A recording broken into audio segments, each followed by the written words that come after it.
Biografi Robert Downey Jr. atau yang sering dikenal sebagai Tony Stark dalam film Iron Man. Assalamualaikum warahmatullahi wabarakatuh. Sebelumnya perkenalkan, nama saya Fitriana Wulandari dari kelas 10-2. Di sini saya akan menceritakan ulang kembali teks biografi Robert Downey Jr. Mungkin Robert adalah salah satu tokoh yang berpengaruh dalam dunia perfilman. Namun, itu semua tidak datang dalam sekejap. Justru sebaliknya, kehidupannya naik turun layaknya roller coaster.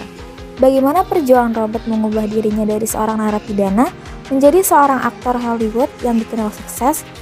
Dan hari ini saya akan menceritakan biografi dari Robert Downey Jr. Robert Downey Jr. lahir di New York 4 April 1965. Dia adalah anak kedua dari dua bersaudara. Robert memiliki kakak perempuan bernama Allison. Semasa kecil, Robert dibesarkan di kalangan pembuat film. Ayahnya, Robert Downey Sr. dikenal sebagai sinias yang kerap menyutradarai film independen. Sementara ibunya, Elsie Ford, adalah seorang aktris. Dibesarkan di dunia film, membuat Robert menjadi jatuh cinta. Dia kemudian memulai film debutnya di dunia akting dalam film Pound 1970 yang disutradarai oleh ayahnya. Kala itu, Robert masih berusia 5 tahun. Beranjak remaja, Robert yang serius untuk meniti karir sebagai seorang aktor memilih untuk bersekolah di Stage Door Manor Performing Arts Training Center di New York. Tak lama setelah penceraian orang tuanya di tahun 1978, Robert pindah ke California dan tinggal bersama ayahnya. Saat di California, Robert sempat menempuh pendidikan di Santa Monica High School, tetapi kemudian keluar dan kembali ke New York untuk mengejar impiannya sebagai seorang aktor. Masa-masa muda Robert merupakan masa yang penuh perjuangan.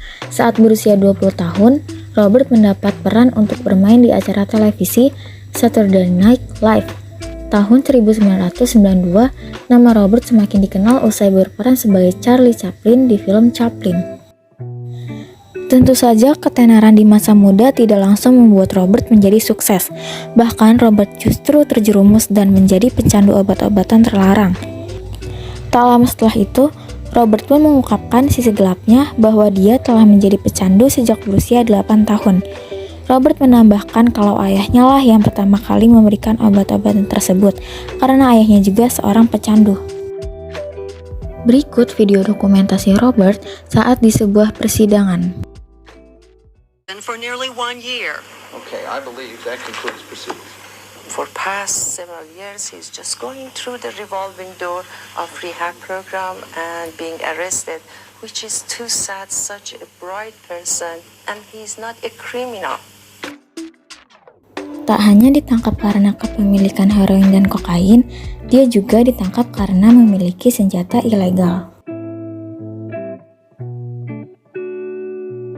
Tahun 2001, Robert yang mulai lelah menjalani hidupnya yang penuh masalah itu bertekad untuk berubah dan lebih serius menjalani rehabilitas. Downey menghabiskan pertengahan 2000-an untuk kembali ke Hollywood. Namun, kembali bekerja setelah jatuh dalam keterpurukan tidaklah semudah itu. Beberapa studio besar enggan memberinya tawaran karena khawatir dengan kebiasaan buruk Robert. Beda halnya dengan sutradara Jon Favreau. Dia merasa bahwa masa lalu Downey yang bermasalah membuatnya sempurna untuk bermain sebagai playboy Tony Stark. Dia mengatakan film Iron Man benar-benar kisah Downey.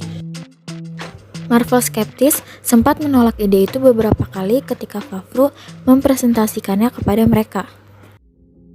Ketakutan Marvel tentang Downey ternyata tidak terbukti karena dia tak hanya mendapat ulasan bagus untuk penampilannya, tetapi juga membawa film itu menghasilkan hampir 600 juta dolar AS atau sekitar 8,6 triliun di seluruh dunia.